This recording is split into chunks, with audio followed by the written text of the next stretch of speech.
Supreme court की तरफ से जो भी आए हमने मानना ही होता है सुप्रीम कोर्ट के फैसले। ठीक है। और जहाँ पे आज जो काजी साहब ने फैसला किया, मेरे ख्याल में इसमें सुकम बहुत ज़्यादा था। अच्छा, सुकम था, उसमें सुकम ना होता। जो उन्होंने आज रिजर्वेशन अपनी ऑब्जर्वेशंस दी हैं तो मेरे ख्याल में वो बहुत ज़्यादा वैलिड हैं।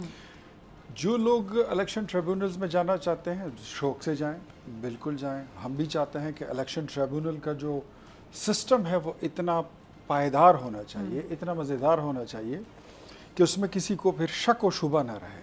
गुज़श्ता इलेक्शन जब 2018 का हुआ था, मैं ख़ुद इलेक्शन ट्रिब्यूनल में गया था और वो पूरी असम्बली ख़त्म हो गई लेकिन कोई सुनवाई नहीं हो रही थी। यहाँ तक कि गुज़श्ता हुकूमत में इमरान खान ने 2018 में परवेज़ खटक की सरबराही में एक कमेटी बनाई थी, पार्लियामेंट की एक पार्लिमानी कमेटी थी, जिन्होंने इन तमाम जितने ये इंतखाबी उज़रदारियाँ हैं उसको देखना भी था और लोगों के मुतालबे पर हल्के खोलने की बात भी थी। लेकिन पौने 4 साल इनकी हुकूमत गुजर गई, कोई उसमें एक केस नहीं खुला था।